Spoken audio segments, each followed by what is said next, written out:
പൈസ എന്ന് പറയുന്നത് ഇവര് പറയണ പോലെ ഒന്നും ഉണ്ടാവാൻ ഒന്നും പോകുന്നില്ല. നമ്മൾ എന്തിനേയും വിമർശിക്കുക എന്ന് പറഞ്ഞൊരു നേച്ചറുണ്ട്. ഇത് സത്യമുള്ള കാര്യമാണോ അല്ലയോ എന്നൊന്നും നോക്കാതെ നമുക്ക് ആരെയും വിമർശിക്കാം. സെലിബ്രിറ്റീസ് പറയാറില്ലേ, ഞങ്ങൾ മൈൻഡ് പവർ യൂസ് ചെയ്തുകൊണ്ട് സിനിമയിൽ ചാൻസ് മാനിഫെസ്റ്റ് ചെയ്ത് അവർ പോലും ചെയ്യുന്നുണ്ടെങ്കിൽ നമ്മൾ മനസ്സിലാക്കേണ്ടത് ഇതിലൊക്കെ സത്യം ഉണ്ടെന്നല്ലേ. നമ്മുടെ മനസ്സ് ഇത്രയ്ക്ക് ശക്തമാണോ? Power of your subconscious mind എന്ന് പറയുന്ന ജോസഫ് മർഫിയുടെ ഒരു പുസ്തകമുണ്ട്. ദ സീക്രട്ട് എന്ന് പറയുന്ന റോണ്ടമന്റെ ഒരു പുസ്തകമുണ്ട്. ഈ പുസ്തകങ്ങൾ വായിച്ചു നോക്കാം. ഞാൻ അവിടെ നിന്നാണ് തുടങ്ങുന്നത്. നിങ്ങൾക്ക് വെള്ള പേപ്പറിൽ ടീച്ചറമ്മ എഴുതി ഒപ്പിട്ട് തരും, നിങ്ങളുടെ ലൈഫ് മാറിയിരിക്കുന്നു. മാറിയില്ലേ നിങ്ങൾ എന്നോട് ചോദിക്കണം എന്താ ടീച്ചർമാ മാറാത്തത്? 5 വർഷം, ഇപ്പൊ 5ാമത്തെ വർഷത്തിലേക്ക് കടക്കുക. എൻ്റെ അടുത്ത് ഇന്നുവരാരും ചോദിച്ചിട്ടില്ല. പലരും വിചാരിക്കുന്ന ഭാഗ്യം കൊണ്ടാണ് ലൈഫിൽ ആളുകൾ സമ്പന്നരാകുന്നത്. ഏറ്റവും മോശം സമയമാണ്. പക്ഷെ ഞാൻ എൻ്റെ തോട്ട് പ്രോസസ്സ് മാറ്റി. അപ്പോൾ എന്ത് സംഭവിച്ചു? സ്വാഭാവികമായിട്ടും പൈസ വരാൻ തുടങ്ങി. I attract money every day. എല്ലാ ദിവസവും ഞാൻ പണത്തെ ആകർഷിക്കുന്നു. I attract money every day. ഇന്ന് വീണ എൻ്റെ അക്കൗണ്ടിലേക്ക് പൈസ വരാത്ത ഒരു ദിവസമില്ല. ഏതൊക്കെ രാജ്യങ്ങളിൽ നിന്നാണ് നമ്മളിലേക്ക് സമ്പത്ത് വരുന്നത്? 0 to 8 years വരെ ഒരു കുട്ടിയുടെ സബ് കോൺഷ്യസ് മൈൻഡ് മാത്രമാണ് ആക്റ്റീവ്. അപ്പം നമ്മുടെ ചെറുപ്പത്തിൽ അങ്ങനെ ഒരു മൈൻഡ് സെറ്റാണ് നമുക്കുള്ള. അങ്ങനെ വീട്ടിൽ നിന്ന് കിട്ടിയതെല്ലാം അതാണെങ്കിൽ നമ്മൾ വലുതായി എത്ര സമ്പത്ത് നേടാൻ നോക്കിയാലും നമ്മളിലേക്ക് വരത്തില്ല. മനസ്സിൽ എപ്പോഴും ചിന്തിക്കണം, നമ്മളൊരു പുതിയ ബിസിനസ് തുടങ്ങുന്നു, അല്ലെങ്കിൽ ജോലിക്ക് പോകുന്നു, പൈസ നമ്മളിലേക്ക് വരുന്നു, നമ്മൾ ലക്ഷൂറിയസ് ആയിട്ട് ജീവിക്കുന്നതായിട്ട് ചിന്തിക്കണം. ഹാർഡ് വർക്ക് ചെയ്ത് ആണ് പണം സമ്പാദിക്കേണ്ടതെങ്കിൽ കൽക്കരി ഖനിയിൽ പണിയെടുക്കുന്ന തൊഴിലാളികളാവട്ടെ, ഈ ലോകത്തെ ഏറ്റവും സക്സസ്ഫുൾ ആയിട്ടുള്ള പീപ്പിൾ, അവരല്ലേ അത്രയും ഹാർഡ് വർക്ക് ചെയ്യുന്നത്. നമ്മൾ കഷ്ടപ്പെട്ട് സമ്പാദിക്കേണ്ടതാണ് പണം എന്നുള്ളത് മനസ്സിലൊരു ലിമിറ്റിംഗ് ബിലീഫാണ്. അത് മാറ്റണം. If you want to make money, പൈസ ഉണ്ടാക്കണമെങ്കിൽ സന്തോഷമായിരിക്കണം. നമ്മുടെ വൈബ്രേഷണൽ തലം ഹൈ ആയിരുന്നെങ്കിൽ മാത്രമേ പൈസയും എല്ലാ സക്സസും വരും. ശരിക്കും മാനിഫെസ്റ്റ് ചെയ്താണോ പൈസ ഉണ്ടാക്കുന്നത്, അതോ പണിയെടുത്താണോ പൈസ ഉണ്ടാക്കുന്നത്? പൈസ നമുക്ക് അന്തരീക്ഷത്തിൽ നിന്ന് വരുമെന്നോ അല്ലെങ്കിൽ വേറെ ഏതെങ്കിലും രീതിയിൽ വരുമെന്നോ അല്ല. നമ്മളെ ആ ആഗ്രഹത്തിലേക്ക് എത്തിക്കാൻ നമുക്കൊരു വഴി തെളിയും. നമ്മൾ ദൈവമേ എന്ന് വിളിച്ച് പ്രാർത്ഥിക്കുമ്പോൾ ഒരു ഗുരു, ഒരു വ്യക്തി നമ്മുടെ മുമ്പിൽ വരും. ആ വ്യക്തി ഈശ്വരൻ പറഞ്ഞു വിടുന്നതാ. ആ ഒരു ഗുരുവിലൂടെ നമ്മുടെ ജീവിതം മാറും.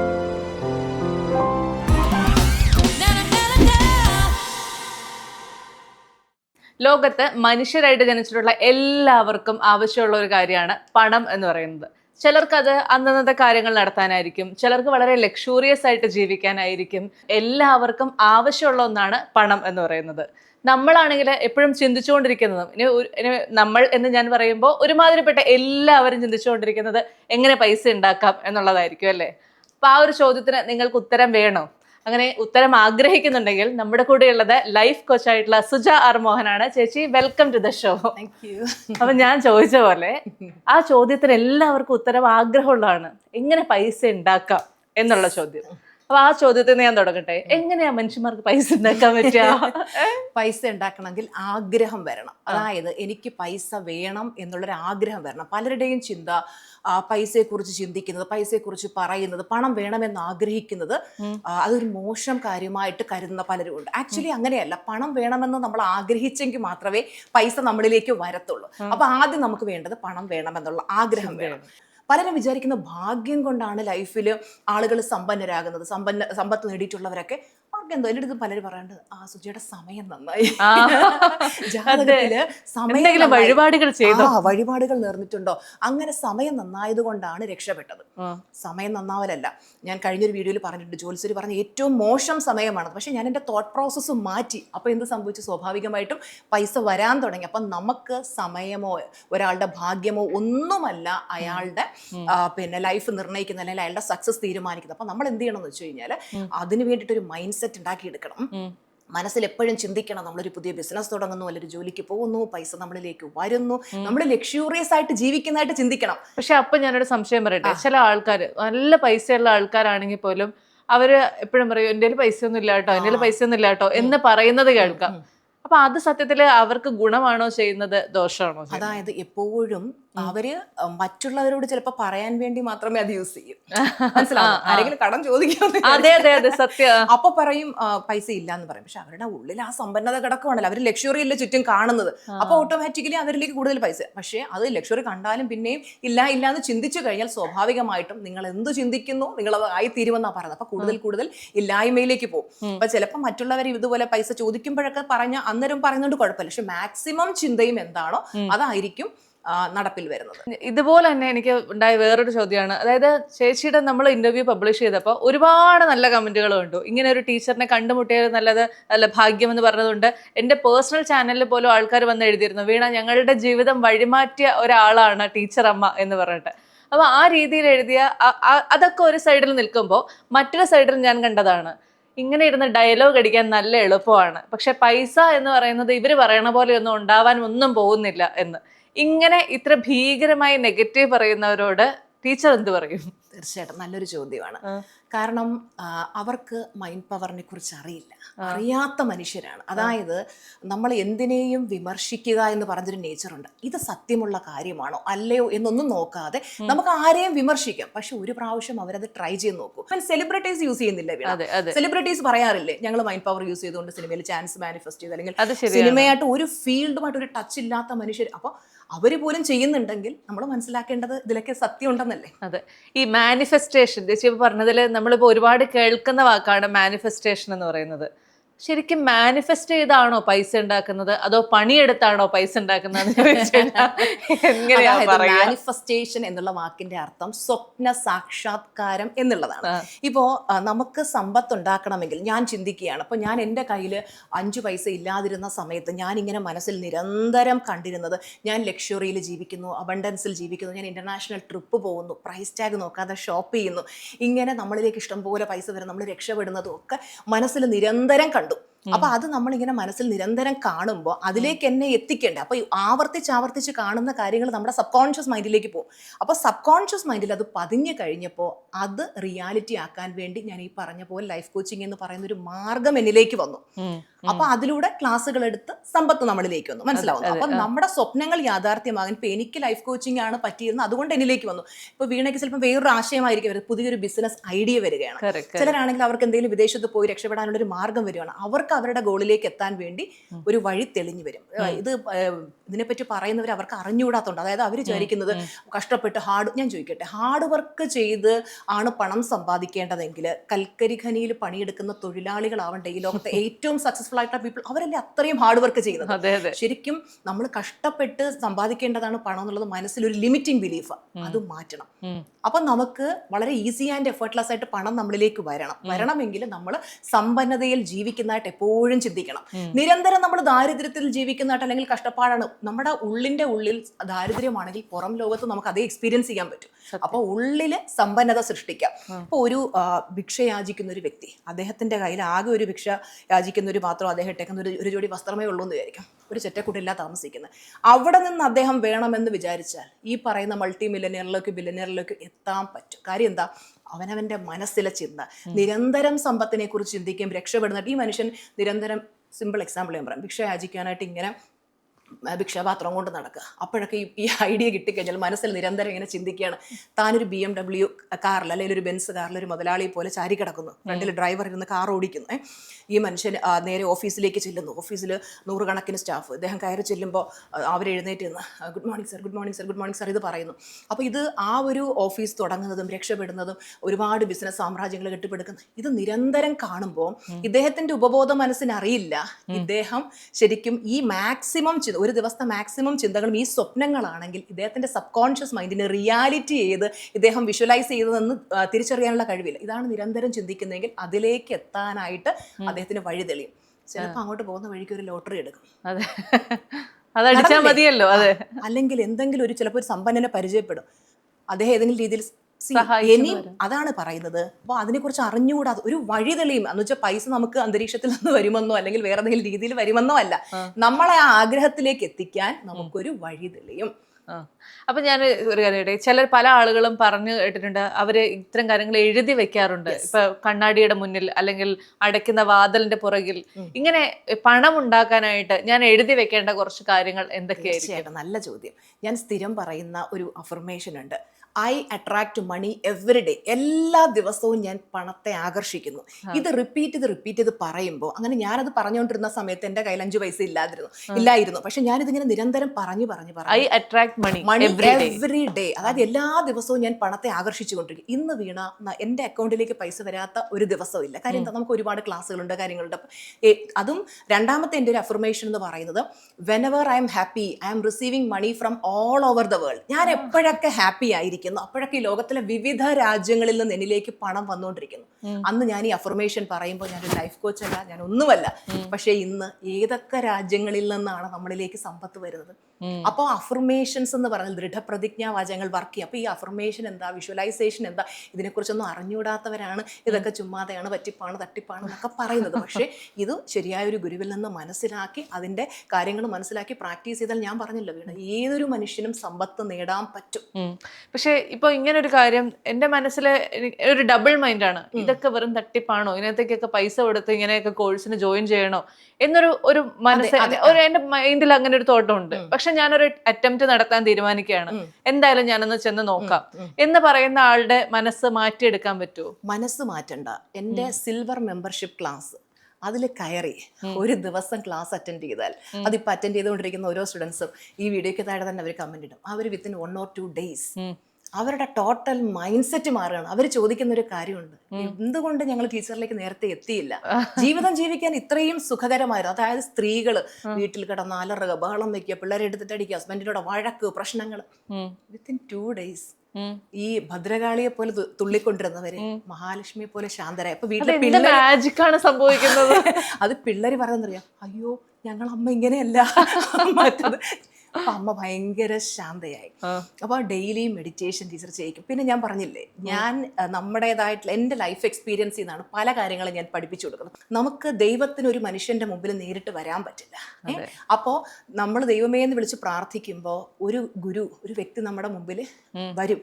ആ വ്യക്തി ഈശ്വരൻ പറഞ്ഞു വിടുന്നതാ. ആ ഒരു ഗുരുവിലൂടെ നമ്മുടെ ജീവിതം മാറും. ആണ്. ചേച്ചിയെ കഴിഞ്ഞ ഒരു 2-2.5 മാസത്തോളമായിട്ട് എനിക്ക് പരിചയമുള്ള ഒരാളാണ്. എന്നൊക്കെ ചേച്ചിയോട് സംസാരിക്കുന്നുണ്ടോ, അല്ലെങ്കിൽ ഞാൻ എപ്പോഴൊക്കെ ഡൗൺ ആയിരിക്കുന്നോ, ഇതെങ്ങനെയോ അറിഞ്ഞ് ചേച്ചി എനിക്ക് മെസ്സേജ് അയക്കുന്നതായിട്ട് എനിക്ക് തോന്നാറുണ്ട്. അപ്പോൾ അങ്ങനെ വളരെ പോസിറ്റീവായിട്ട് നിൽക്കുന്ന ആളുകളെ കാണുമ്പോൾ പലരും പറയുന്ന ഒരു കാര്യമുണ്ട്, ഇവരുടെ കയ്യിൽ പൈസയൊക്കെ ഉള്ളതുകൊണ്ട് ഇവർക്ക് ഇപ്പം ഇങ്ങനെ ഭയങ്കര ഫുൾ ടൈം ചിരിച്ച് പോസിറ്റീവായിട്ടിരിക്കാൻ പറ്റും, പൈസ ഒന്നും ഇല്ല നോക്കിക്കഴിഞ്ഞാൽ നമ്മളെല്ലാവരും ഭയങ്കര നെഗറ്റീവ് ആകുമെന്ന്. പക്ഷെ ചേച്ചിയുടെ ഏറ്റവും ലോവസ്റ്റ് ഫേസിലും അങ്ങനെ വളരെ പോസിറ്റീവായിട്ട് ഇരിക്കാൻ ചേച്ചിയെ സഹായിച്ചത് എന്താണ്? കാര്യം, ഞാൻ ലൈഫിൽ പഠിച്ച ഏറ്റവും വലിയൊരു പാഠം 24/7 ഹാപ്പിനെസ്. പല വീഡിയോയിലും പറയും 24 മണിക്കൂറും ഹാപ്പി ആയിരുന്ന അവർക്ക് എന്തോ പ്രശ്നമുണ്ടെന്ന് വെച്ചാൽ, ലൈഫിൽ പ്രശ്നങ്ങൾ വരുമ്പോൾ ആ പ്രശ്നങ്ങളെ എങ്ങനെ നോക്കിക്കാണുന്നു അതാണ് ഇമ്പോർട്ടൻറ്റ്. അപ്പം നമ്മളൊരു പ്രശ്നം വരുമ്പോഴത്തേക്ക് തകർന്നടിഞ്ഞ് എന്നെ കൊണ്ടൊന്നും പറ്റൂല എന്ന് പറഞ്ഞ് വിഷമിച്ചിരിക്കാതെ ആ സിറ്റുവേഷനിൽ നമുക്ക് ഹാപ്പി ആയിരിക്കാനായിട്ട് നമ്മളെ തന്നെ ട്രെയിൻ ചെയ്തെടുത്ത്, അതിന് നമ്മുടെ സിൽവർ ക്ലാസ്സിൽ പ്രത്യേക ട്രെയിനിങ്സ് ഒക്കെ ഉണ്ട്. അപ്പോൾ അതങ്ങനെ നമ്മൾ ഫുൾ ടൈം ഹാപ്പി ആയിരിക്കുന്നതാണ്. അപ്പോൾ എൻ്റെ ലൈഫിൽ ഞാൻ പറഞ്ഞില്ലേ, കംപ്ലീറ്റ് ബെഡ് റിട്ടൺ സ്റ്റേജിലായിരുന്ന സമയത്ത് 24/7 ഹാപ്പി ആയിരിക്കും എന്ന് പറഞ്ഞാൽ ഇമ്പോസിബിൾ ആണ്. പെയിൻ എന്ന് പറഞ്ഞുണ്ടല്ലോ വീണ, ഇതിലും അപ്പുറം ഒരു പെയിൻ ഉണ്ടോ എന്ന് എനിക്കറിയില്ല, അത്ര ഞാൻ അനുഭവിച്ചു. അപ്പോൾ എൻ്റെ മൂത്ത മോൻ, അവനാണ് എൻ്റെ കൂടെ അന്ന് ഉണ്ടായിരുന്നത്. അപ്പോൾ അവനോട് പറയാം, മക്കളെ പാട്ടിട്ട് എനിക്ക് കൈ ഫുള്ള് പൊക്കാൻ പറ്റില്ല, ഇത്രയേ പൊക്കാൻ പറ്റും, കൈ പൊക്കി ഞാനിങ്ങനെ ഡാൻസ് കളിക്കും, കണ്ണുനീര് വീഴും. ആ കണ്ണുനീരിനെ തുടച്ചുകൊണ്ട് ഞാനിങ്ങനെ ഡാൻസ് ചെയ്ത് എന്നെ പുഷ് ചെയ്ത് ഹാപ്പിനെസ്സിലേക്ക് കൊണ്ടുവന്ന. അപ്പോൾ പൈസ വന്നു കഴിഞ്ഞാൽ ഹാപ്പിനെസ് ഉണ്ടാവും എന്നല്ല.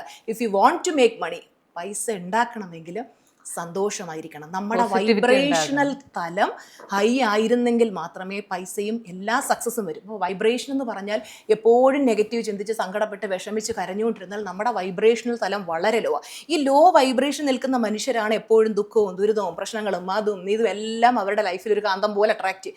നേരെ മറിച്ച് നമ്മൾ ഹൈ വൈബ്രേഷനിൽ നിൽക്കുകയാണെങ്കിൽ എല്ലാ സൗഭാഗ്യങ്ങളും നമ്മളിലേക്ക് വരും. അതുകൊണ്ട് സമ്പത്തില്ലാത്ത സമയത്ത് നമ്മൾ ഹാപ്പിനെസ്സിലേക്ക് എത്തിക്കഴിഞ്ഞാൽ, സന്തോഷത്തിലേക്ക് എത്തിക്കഴിഞ്ഞാൽ, അപ്പോൾ ചിലർക്ക് തോന്നുന്നു ഹൗ അതെങ്ങനെ അതെങ്ങനെ പോസിബിൾ ആവും. അതായത് ഞാൻ പറഞ്ഞില്ലേ, ഇപ്പൊ ഒരു വ്യക്തി ഭയങ്കര കടബാധ്യത, പ്രശ്നങ്ങൾ, 5 പൈസ എടുക്കാനുള്ള കടന്ന് നട്ടം തിരിയുക, ആ സമയത്തും അവർ ആ പ്രശ്നത്തെ പറ്റിയാണ് ചിന്തിക്കുന്നതെങ്കിൽ കൂടുതൽ കടബാധ്യത അവർ ആകർഷിച്ചുകൊണ്ടിരിക്കും. നേരെ മറിച്ച് അവരുടെ മനസ്സിൽ ആ പ്രശ്നങ്ങളെല്ലാം സോൾവായി സമ്പത്ത് ഇഷ്ടം പോലെ അവരിലേക്ക് വരുന്നതായിട്ടും ആ സമ്പത്തിൽ അവർ ജീവിക്കാൻ, ലക്ഷറിയിൽ ജീവിക്കുന്നതായിട്ട് നിരന്തരം ചിന്തിക്കാൻ തുടങ്ങുമ്പോൾ എന്തെങ്കിലും ഒരു വഴി തെളിയും. അവർക്ക് ആ കടബാധ്യത അടച്ചു തീർക്കാനുള്ളൊരു വഴി തെളിഞ്ഞ് അവരത് അടച്ചു തീർക്കുക, അവരെന്ത് മനസ്സിൽ കാണുന്നു അതിലേക്ക് എത്തും. അതെന്ന് വെച്ചാൽ ഒറ്റയടിക്ക് എത്താൻ പറ്റുന്നില്ല. അതൊക്കെ ഞാൻ പറയില്ല, ഒരു നല്ല ഗുരുവിൻ്റെ കീഴിൽ അഭ്യസിക്കണം. ഇപ്പോഴും മക്കളെ, നമ്മൾ പാവപ്പെട്ടവർ, നമുക്ക് പൈസ ഇല്ലാത്തവരായി, നീ വലുതൊന്നും ചിന്തിക്കരുത്, സ്വപ്നം കണ്ട് സമ്പന്നന്മാരൊക്കെ അവരെന്തോ ഭാഗ്യം കൊണ്ട് രക്ഷപ്പെട്ടത്, ഇങ്ങനെ പറഞ്ഞു കേൾക്കുമ്പോൾ ഇത് സബ് കോൺഷ്യസ് മൈൻഡിലേക്ക് കടന്നിട്ടുണ്ട്. ഒരു 0 to 8 years വരെ ഒരു കുട്ടിയുടെ സബ് കോൺഷ്യസ് മൈൻഡ് മാത്രമാണ് ആക്റ്റീവ്. ആ സമയത്ത് വീട്ടിൽ നിന്ന് എന്തൊക്കെ അല്ലെങ്കിൽ സമൂഹത്തിൽ നിന്ന് എന്തൊക്കെ കിട്ടിയിട്ടുണ്ട്, അതുകൊണ്ടാണ് ആ കുട്ടിയുടെ സബ് കോൺഷ്യസ് മൈൻഡ് രൂപപ്പെടുന്നത്. അപ്പം നമ്മുടെ ചെറുപ്പത്തിൽ അങ്ങനെ ഒരു മൈൻഡ് സെറ്റാണ് നമുക്കുള്ള. അങ്ങനെ വീട്ടിൽ നിന്ന് കിട്ടിയതെല്ലാം അതാണെങ്കിൽ നമ്മൾ വലുതായി എത്ര സമ്പത്ത് നേടാൻ നോക്കിയാലും നമ്മളിലേക്ക് വരത്തില്ല. അപ്പോൾ ഈ ഒരു മൈൻഡ് സെറ്റ്, നമ്മളതിനെ ആ ലിമിറ്റിംഗ് ബിലീഫ് എന്ന് പറയും, ആ ലിമിറ്റിംഗ് ബിലീഫുകൾ മാറ്റാനുള്ള ടെക്നിക്സ് ഉണ്ട്. അത് മാറ്റി കഴിയുമ്പോൾ നമ്മൾ സമ്പന്നനാണ് എന്ന് ചിന്തിക്കുകയും അഫർമേഷനൊക്കെ പറയുകയും വിഷ്വലൈസ് ചെയ്യുകയും ചെയ്യുമ്പോൾ നമ്മുടെ ഉപബോധ മനസ്സ്, അതാണ് ഏറ്റവും വലിയ കാര്യം. ഉപബോധ മനസ്സിനെ നമുക്ക് റീപ്രോഗ്രാമിംഗ് ചെയ്തെടുക്കാൻ പറ്റും. അത് നമ്മൾ ആ ഒരു സമ്പന്നനാണെന്ന് വിഷ്വലൈസ് അഫർമേഷനൊക്കെ കൊടുത്തു കഴിയുമ്പോൾ സമ്പത്ത് നേടാനുള്ള മാർഗങ്ങൾ നമുക്ക് മുന്നിൽ വരും. ഒരു സ്റ്റുഡൻറ്റ് ഒരുപാട് ഭയങ്കര കടബാധ്യതയിൽ നിന്നു നമ്മുടെ ക്ലാസ് അറ്റൻഡ് ചെയ്ത ഒത്തിരി പ്രശ്നങ്ങളായിട്ട് ആൾക്കാരെല്ലാം വിചാരിച്ചു ഇവൻ തീർന്നു, ഇവൻ ഇനി മുമ്പോട്ടില്ല. അത്രയ്ക്ക് ആൾക്കാർ വീട്ടിൽ വന്നിട്ട് തെറി വിളിക്കുന്ന അവസ്ഥ. ആ അവസ്ഥയിൽ നിൽക്കുമ്പോൾ നമ്മുടെ ക്ലാസ് അറ്റൻഡ് ചെയ്യും, ഞാൻ പറഞ്ഞു കൊടുത്ത കാര്യങ്ങളെല്ലാം പ്രാക്ടീസ് ചെയ്ത് പെട്ടെന്ന് ആൾക്ക് ഗൾഫിൽ പോകാനായിട്ട് ഒരു അവസരം വന്നു. മാസം 1.5 ലക്ഷം രൂപ ശമ്പളം. ഇന്ന് ആ സ്റ്റുഡൻറ്റ്, ഞാൻ പറഞ്ഞു മനു എന്നാണ് പേര്, ആളുടെ സക്സസ് സ്റ്റോറി ഓൾറെഡി നമ്മുടെ യൂട്യൂബിലുണ്ട്. ഇന്ന് ഗൾഫിൽ 1.5 ലക്ഷം രൂപയിലധികം സാലറി മേടിക്കും. ഇപ്പൊ ഞാനൊരു ജനറൽ ആയിട്ട് ചേച്ചിയോട് ഒരു ചോദ്യം ചോദിക്കുകയാണ്. എനിക്ക് കുറച്ചധികം പൈസ വേണം എന്നുണ്ടെങ്കിൽ ഞാൻ എന്താ ചെയ്യേണ്ടതെന്ന് ചോദിച്ചു കഴിഞ്ഞാൽ ചേച്ചി പറഞ്ഞു കൊടുക്കുന്ന കുറച്ച് കാര്യങ്ങൾ എന്തൊക്കെയായിരിക്കും? അതായത് പെർഫോമേഷൻസിന്റെ കാര്യവും, അതായത് പൈസ വേണം. അപ്പോൾ നമുക്കൊരു പൈസ വേണമെങ്കിൽ വെറുതെ നമ്മളിലേക്ക് പൈസ വരില്ല, അതിനെന്തെങ്കിലും ഒരു മാർഗ്ഗം ഉണ്ടാവണം. ഒരു വ്യക്തിയുമായിട്ട് സംസാരിക്കുമ്പോൾ അവർക്ക് എന്താണ് ചെയ്യാൻ പറ്റുന്നത്, അവർക്കൊരു ജോലിക്ക് അപ്ലൈ ചെയ്യാൻ പറ്റും. ചിലർക്ക് ജോലിക്ക് അപ്ലൈ ചെയ്യാൻ തന്നെ പേടി, ഇന്റർവ്യൂ അറ്റൻഡ് ചെയ്യാൻ പേടി. അപ്പോൾ അവരുടെ എന്താണോ പ്രശ്നം, ആ പ്രശ്നങ്ങൾ മറികടക്കാനുള്ള കസ്റ്റമൈസ്ഡ് ആയിട്ടുള്ള അഫർമേഷൻസ് കാര്യങ്ങൾ കൊടുക്കും. അപ്പോൾ അവർക്ക് ആ ഒരു ജോലി മാനിഫെസ്റ്റ് ചെയ്യുമ്പോൾ ഈസി ആയിട്ട് പൈസ വരും. അല്ലെങ്കിൽ അവർക്കൊരു ബിസിനസ് തുടങ്ങാനുള്ള ഒരു ഇത് പറഞ്ഞു കൊടുക്കും. ഇനി ഓൾറെഡി ബിസിനസ് ഉള്ളവരാണ്, അത് പരാജയപ്പെട്ടിരിക്കുകയാണ്, ആ ബിസിനസ്സിനെ വളർത്താനുള്ള കാര്യങ്ങൾ എന്തൊക്കെയാണ്, അതാണ് കസ്റ്റമൈസ്ഡ് അഫർമേഷൻ. ഇപ്പോൾ വീണയ്ക്ക് വേണ്ടുന്ന അഫർമേഷൻ ആയിരിക്കില്ല വേറൊരു വ്യക്തിക്ക് വേണ്ടത്. അപ്പോൾ ഓരോരുത്തർക്കും ഇൻഡിവിജ്വലി അത് ചെയ്യാനുള്ള കാര്യങ്ങൾ നമ്മൾ പറഞ്ഞു കൊടുക്കാം. എനിക്കിനി ചേച്ചിയുടെ അടുത്ത് ഞാൻ എന്ന് പറയുന്ന ഒരാളെ മാത്രം ഫോക്കസ് ചെയ്ത് ടീച്ചർ എനിക്കൊരു ക്ലാസ് എടുക്കണം എന്നുണ്ടെങ്കിൽ ഞാൻ ഈ സിൽവറിലേക്ക് വന്നാൽ മതിയോ, അതോ സിൽവർ ക്ലാസ് എന്ന് പറയുമ്പോൾ അതൊരു ഗ്രൂപ്പ് കോച്ചിങ് ആണ്. നമ്മൾ പ്ലാറ്റിനത്തിലാണ് 1-on-1 സെഷൻ കൊടുക്കുന്നത്. അപ്പോൾ വീണ ഇപ്പോൾ പ്ലാറ്റിനത്തിലേക്ക് ജോയിൻ ചെയ്യണമെങ്കിൽ ലൈഫ് ലോങ് വീണയുടെ മെന്ററായിട്ട് ഞാൻ നിൽക്കും. വീണയ്ക്ക് അറ്റ് എനി ടൈം നമുക്ക് കോൾ ചെയ്യാനും സംസാരിക്കാനും എന്ത് ആവശ്യമുണ്ട്. ഇമോഷണലി ചിലപ്പോൾ നമ്മളൊന്ന് ഡൗൺ ആവുന്നു, അപ്പോൾ ടീച്ചറുമായിട്ട് സംസാരിക്കണം, കോൺടാക്ട് ചെയ്യാൻ പറ്റും. അതുപോലെ തന്നെ വീണയ്ക്ക് ഇനി മുന്നോട്ട് എന്തൊക്കെ ചെയ്യണം, ഇപ്പോൾ ബിസിനസ് ഡെവലപ്പ് ചെയ്യണം, അടുത്ത ലെവലിലേക്ക് പോകണം, എന്താണോ ആവശ്യം അതിനെല്ലാത്തിനും പേഴ്സണൽ മെന്ററിങ്, അതാണ് ലൈഫ് ലോങ് ഉള്ള പേഴ്സണൽ മെന്ററിംഗിനാണ് പ്ലാറ്റിനം എന്ന് പറയുന്നത്. ആണ്. ഞാൻ സത്യം പറഞ്ഞാൽ ഈ പറഞ്ഞ പോലെ ഈ വീഡിയോ ഇട്ടപ്പോൾ ഞെട്ടിപ്പോയ റെസ്പോൺസ് ആയിരുന്നു ആളുകളിൽ നിന്ന്. കുറേ ആളുകൾ ക്ലാസ് അറ്റൻഡ് ചെയ്തവർ പോസിറ്റീവ് ഫീഡ്ബാക്ക് തരുന്നു. കുറേ ആളുകൾക്ക് ഇത്രയും കേട്ട് കഴിഞ്ഞപ്പോഴത്തേക്കും തന്നെ വളരെ പോസിറ്റിവിറ്റിയാണ്, നാളെ തൊട്ട് ഓക്കെ റെഡി ആകണം എന്ന് പറഞ്ഞു വന്ന ആൾക്കാരുണ്ട്. അങ്ങനെ വന്ന് ഏതെങ്കിലും ഒരാള് ഭയങ്കരമായിട്ട് പിന്നീട് ഡൗൺ ആയ സിറ്റുവേഷൻസ് എപ്പോഴെങ്കിലും ഉണ്ടായിരുന്നു? അതായത് നമ്മൾ പിന്നീട് പറഞ്ഞു കൊടുക്കുന്ന കാര്യങ്ങൾ കൃത്യമായിട്ട് പ്രാക്ടീസ് ചെയ്യണം. ഇപ്പം നമ്മൾ എല്ലാ ദിവസവും ബ്രഷ് ചെയ്യുന്ന പോലെ, നമ്മൾ എല്ലാ ദിവസവും കുളിക്കുന്ന പോലെ, നമ്മൾ എല്ലാ ദിവസവും മെഡിറ്റേഷനും ഈ അഫർമേഷനും പോസിറ്റീവായിരിക്കാനുള്ള ടെക്നിക്സ് ഞാൻ പറഞ്ഞു കൊടുക്കുന്നത് എവറി സിംഗിൾ ഡേ അത് യൂസ് ചെയ്യുകയാണെങ്കിൽ ലൈഫ് ലോങ് അവർക്ക് റിസൾട്ട് അങ്ങനെ തന്നെ പോകും. പിന്നെ ഇത് ക്ലാസ്സിൽ വന്ന് അറ്റൻഡ് ചെയ്തെല്ലാം പ്രാക്ടീസ് ചെയ്തിട്ട് പിന്നെ പതുക്കെ നിർത്തി ഇതെല്ലാം ചെയ്ത് കഴിഞ്ഞാൽ നമ്മൾ ബാക്ക് അടിച്ച് പോകും. അപ്പോൾ ഈ പറഞ്ഞു കൊടുക്കുന്ന കാര്യങ്ങൾ റെഗുലറായിട്ട് അതിൻ്റെ ഒരു ജീവിതചര്യയുടെ ഭാഗമാക്കി മാറ്റിക്കഴിഞ്ഞാൽ എന്നും അത് എക്സിസ്റ്റ് ചെയ്യും. ആണ്. പക്ഷെ അപ്പോഴും നമ്മുടെ മനസ്സ് ഇത്രയ്ക്ക് ശക്തമാണോ? തീർച്ചയായും. Power of your subconscious mind എന്ന് പറയുന്ന ജോസഫ് മർഫിയുടെ ഒരു പുസ്തകമുണ്ട്. അതുപോലെ ദ സീക്രട്ട് എന്ന് പറയുന്ന റോണ്ടമൻ്റെ ഒരു പുസ്തകമുണ്ട്. ഈ പുസ്തകങ്ങൾ വായിച്ചു നോക്കുക. ഞാൻ അവിടെ നിന്നാണ് തുടങ്ങുന്നത്. ഞാൻ ഈ ബെഡ്റിഡനായി കിടന്ന സമയത്ത് ഒരുപാട് പുസ്തകങ്ങൾ വായിച്ചു. അപ്പോൾ അന്ന് എഴുന്നേക്കാൻ വയ്യാതെ കിടപ്പിൽ വായിക്കുമ്പോൾ ഡോക്ടർ പറയും ഇനിയിപ്പോൾ കഴുത്തും കൂടെ ഇതാക്കല്ലേ, പുസ്തകങ്ങളൊന്നും വായിക്കരുത്, അടങ്ങിയിരിക്കുമെന്ന് പറയും. പക്ഷേ ഞാൻ അപ്പോഴും എനിക്ക് വളരെ എന്തെങ്കിലും ചെയ്ത് എനിക്ക് അന്ന് എഴുന്നേറ്റേ പറ്റൂ. കാര്യം കിടപ്പിൽ കിടന്നു പോയ ജീവിതം അവിടെ ഇല്ലേ, മക്കൾ ചെറുത്. അപ്പോൾ എന്ത് ചെയ്തു, ഞാൻ ഈ പുസ്തകങ്ങൾ വായിച്ചു വീണാം. ഞാൻ വിചാരിച്ചു എന്തായാലും നമുക്ക് ട്രൈ ചെയ്ത് നോക്കുന്നതിന് കാശുവിലൊന്നുമില്ലല്ലോ, എന്തായാലും ചെയ്ത് നോക്കാം. അങ്ങനെ ഞാനിത് ട്രൈ ചെയ്ത് നോക്കിയപ്പോൾ എൻ്റെ ജീവിതം മാറാൻ തുടങ്ങി. ഇപ്പോൾ എൻ്റെ സിസ്റ്റർ, എൻ്റെ ചേച്ചിക്ക് ഞാൻ പറഞ്ഞു കൊടുത്തു. അവളുടെ അടുത്ത് ഞാൻ ആദ്യം പറയടി ഇങ്ങനെയൊക്കെ ഒരു കാര്യങ്ങളുണ്ട്, നീ ചെയ്ത് നോക്ക്. അവൾക്ക് ഓരോ കാര്യങ്ങൾ മാനിഫെസ്റ്റ് ആകാൻ തുടങ്ങി. അവളുടെ മകൾക്ക് UK പോകണം, സെറ്റിൽ ആവണം, അവളുടെ ആഗ്രഹമായിരുന്നു. അവൾക്ക് പോകാൻ പറ്റി. അവൾക്ക് ഫിനാൻഷ്യലി എല്ലാ ഇമ്പ്രൂവ്മെൻറ്റ് വന്നു. അവളുടെ റിലേഷൻഷിപ്പ് ഇമ്പ്രൂവ് ആകാൻ തുടങ്ങി. അതുപോലെ എനിക്കും ഓരോ മാറ്റങ്ങൾ വരാൻ തുടങ്ങി. അപ്പോൾ എനിക്ക് മനസ്സിലായത് ആർക്ക് പഠിപ്പിച്ചു കൊടുത്താലും വർക്കാവും. അങ്ങനെ ലൈഫിൽ നമ്മൾ സ്വയം യൂസ് ചെയ്ത് റിസൾട്ട് കിട്ടിയത് കൊണ്ട്, അത് ഞാൻ ക്ലാസ്സിൽ വരുമ്പോൾ സ്റ്റുഡൻസിനോട് പറയും, നിങ്ങൾക്ക് റിസൾട്ട് കിട്ടിയില്ല, നിങ്ങൾക്ക് വെള്ള പേപ്പറിൽ ടീച്ചറമ്മ എഴുതി ഒപ്പിട്ട് തരും, നിങ്ങളുടെ ലൈഫ് മാറിയിരിക്കുന്നു. മാറിയില്ല മാറിയില്ലേ? നിങ്ങൾ എന്നോട് ചോദിക്കണം എന്താ ടീച്ചർമാർ മാറാത്തത്? 5 വർഷം, ഇതിപ്പോൾ 5ാമത്തെ വർഷത്തിലേക്ക് കടക്കുകയാണ്. എൻ്റെ അടുത്ത് ഇന്നുവരെ ആരും ചോദിച്ചിട്ടില്ല. കാര്യം എന്താ? അത് അപ്ലൈ ചെയ്താൽ അവർക്കും അറിയാം റിസൾട്ട് കിട്ടും. പിന്നെ പ്രാക്ടീസ് ചെയ്യും. എല്ലാവരും എത്ര പറഞ്ഞു കൊടുത്താലും പിന്നെയും കരഞ്ഞുകൊണ്ടിരിക്കുന്നത് നമുക്കൊന്നും ചെയ്യാൻ പറ്റില്ല. We are not God. നമ്മൾ എന്താ പറയുക, ഗുരുവാണ്. അപ്പം നമുക്ക് പുറത്തുനിന്ന് അറിവ് പറഞ്ഞു കൊടുക്കാനേ പറ്റൂ. ആ അറിവിനെ കൃത്യമായിട്ട് യൂട്ടിലൈസ് ചെയ്ത് കഴിഞ്ഞാൽ ആർക്കും ആ ഒരു ഹാപ്പിനെസ് എന്നും തുടരാനും അവർക്ക് എത്ര സക്സസ് വേണമെങ്കിലും അട്രാക്ട് ചെയ്യാനും പറ്റും. അവസാനമായിട്ട് ഒരു ചോദ്യം കൂടെ ചോദിക്കട്ടെ. അതായത് പണം ഉണ്ടാക്കണം എന്നുള്ളതാണ് എൻ്റെ അൾട്ടിമേറ്റ് ആയിട്ടുള്ള എയിം. അപ്പോൾ ഞാനിപ്പോൾ ഇങ്ങനെ നമ്മുടെ ഈ വീഡിയോ ഒക്കെ കണ്ടു. അപ്പോൾ നോക്കിയപ്പോൾ വളരെ പോസിറ്റീവായിരിക്കാൻ ശ്രമിക്കുക, എഫർമേഷൻസ് എന്ന് പറയുന്ന കാര്യത്തിൽ വളരെ വിശ്വസിക്കുക, മാനിഫെസ്റ്റേഷൻ നടത്തുക. ഈ 3 കാര്യങ്ങൾ ചെയ്താൽ പോരെ, ഈ ക്ലാസ്സിൽ വന്നിരിക്കേണ്ട കാര്യമുണ്ടോ എന്ന് ഞാൻ ചിന്തിച്ചു കഴിഞ്ഞാൽ അതിനെന്തായിരിക്കും മറുപടി? അതായത് ഇതിപ്പോ യൂട്യൂബിൽ എങ്ങനെയുള്ള വീഡിയോസ് ഒക്കെ ഉണ്ട്, പല കാര്യങ്ങൾ, അഫർമേഷൻ എന്താ, വിഷ്വലൈസേഷൻ ഇതെല്ലാം ഉണ്ട്. പക്ഷേ ഇതെങ്ങനെ അപ്ലൈ ചെയ്യണം, അതിന് എന്താ ചെയ്യേണ്ടത്, കൃത്യമായിട്ടൊരു മൈൻഡ് സെറ്റ് എങ്ങനെ ഉണ്ടാവണം, നമ്മുടെ മനസ്സിലെ ലിമിറ്റിംഗ് ബിലീഫുകൾ എങ്ങനെ കളയും, ഇതെല്ലാം ഞാൻ പറഞ്ഞല്ലോ നമുക്ക് കൃത്യമായിട്ട് മൈൻഡ് ടു റീപ്രോഗ്രാമിംഗ് ക്ലാസ്സിൽ അറ്റൻഡ് ചെയ്ത്. അപ്പോൾ ആ ഓരോ ഗുരു എന്ന് പറയുമ്പോൾ അവരുടെ അറിവിൽ നിന്നാണ് പറഞ്ഞു തരുന്നത്. അപ്പോൾ ഞാൻ പഠിപ്പിച്ചു കൊടുക്കും, ഞാൻ എൻ്റെ ലൈഫ് എങ്ങനെ മാറ്റി, ഞാൻ എങ്ങനെ 0യിൽ നിന്ന് ഈ സക്സസിലേക്ക് എത്തി. ഞാൻ പറയാറുണ്ട്, എല്ലാ കാര്യങ്ങളും ഞാൻ സീക്രട്സ് പറഞ്ഞു കൊടുക്കാറുണ്ട്. അപ്പോൾ നമ്മൾ അത് കറക്റ്റായിട്ട് പ്രാക്ടീസ് ചെയ്ത് കഴിയുമ്പോൾ നമ്മളിപ്പോൾ പതുക്കെ സ്റ്റെപ്പ് കയറി പോകുന്നതും എസ്കലേറ്ററിൽ പോകുന്നതും തമ്മിൽ വ്യത്യാസമുണ്ട്. മറ്റേത് ചിലപ്പോൾ നമുക്ക് ഇതൊക്കെ മനസ്സിലാക്കി, അതല്ല കുറെ പുസ്തകങ്ങൾ, പലരും പറയുന്ന പുസ്തകങ്ങൾ വായിച്ചങ്ങ് മനസ്സിലാക്കിയ പോരെ. പുസ്തകങ്ങളൊക്കെ ലക്ഷക്കണക്കിന് പുസ്തകങ്ങൾ അവൈലബിൾ ഉണ്ട്. അപ്പം ഇത് കുത്തിയിരുന്ന് വായിക്കുക, ആരാ ഇന്നത്തെ കാലത്തിരുന്ന് വായിക്കുന്നത്? നേരെ മറിച്ച് നമുക്കിപ്പോൾ ഒരു ചക്ക നമ്മുടെ മുമ്പിൽ കൊണ്ടുവച്ചിട്ട് വീണ ചക്ക എടുത്ത് കഴിക്കും, ഇനി വെട്ടി കയ്യിൽ അരക്കായി, ഇതൊക്കെ ഭയങ്കര പാടാണ്. നേരെ മറിച്ച് നല്ല ഭംഗിയായിട്ട് കട്ട് ചെയ്ത് അതിൻ്റെ അത് കൊണ്ടുവന്ന് ചക്കപ്പഴമായിട്ട് കയ്യിലോട്ട് കൊണ്ടു തന്ന എടുത്ത് തിന്നാൻ നല്ല സുഖമാണ്. സിമ്പിൾ, എനിക്ക് അത്രേ പറയാനുള്ളൂ. അതുപോലെ നമുക്ക് കൃത്യമായിട്ട് വേണ്ടത് മാത്രം എന്തോ ഒരു ഗുരു അങ്ങനെ തന്നു കഴിഞ്ഞാൽ ജസ്റ്റ് അപ്ലൈ ചെയ്യാൻ റിസൾട്ട് കിട്ടും. സിമ്പിൾ ആസ് ദാറ്റ് ആണല്ലേ? അപ്പോൾ ഏതായാലും സുജ ആർ മോഹന്റെ ക്ലാസ്സിൽ അറ്റൻഡ് ചെയ്ത് ജീവിതം മാറിയെന്ന് ഞാൻ കേട്ട ഒരു 1000കണക്കിന് ആൾക്കാരുണ്ട്. ഞങ്ങൾക്ക് വന്ന കമന്റുകൾ തന്നെ അത്ഭുതപ്പെടുത്തുന്നതായിരുന്നു. അപ്പോൾ ഒരുപാട് പേരുടെ ജീവിതം ഇനിയും മാറ്റിമറിക്കാനും എനിക്ക് തോന്നുന്നു ഏറ്റവും കൂടുതൽ ആൾക്കാർ ആഗ്രഹിക്കുന്നത് പൈസ ഉണ്ടാക്കുക എന്നുള്ളൊരു കാര്യമായിരിക്കും. പക്ഷേ ഇത് ഞാൻ പറയുമ്പോൾ പലരും സമ്മതിച്ചു തരില്ല. പൈസ ഉണ്ടാക്കുക എന്നുള്ളതൊന്നും അല്ല ജീവിതത്തിൽ, വേറെ എന്തൊക്കെ കാര്യങ്ങളുണ്ടെന്ന് പറയും. പക്ഷെ എല്ലാ മനുഷ്യരുടെയും ഉള്ളിൻ്റെ ഉള്ളിൽ ഈ ഒരു ആഗ്രഹം ഉണ്ടെന്ന് നമുക്കൊക്കെ അറിയാം. അപ്പോൾ ആ ഒരു ആഗ്രഹത്തിലേക്ക് നിങ്ങൾക്ക് എത്തണമെന്നുണ്ടെങ്കിൽ തീർച്ചയായും ഈ ക്ലാസ്സുകൾ അറ്റൻഡ് ചെയ്യാം. അപ്പോൾ സുജ ചേച്ചിക്കും അതുപോലെ തന്നെ ഇനി ചേച്ചിയുടെ ക്ലാസ് അറ്റൻഡ് ചെയ്യാൻ വരുന്നവർക്കും എല്ലാവർക്കും എല്ലാവിധ ആശംസകൾ അറിയിക്കുകയാണ്. Thank you so much. Thank you.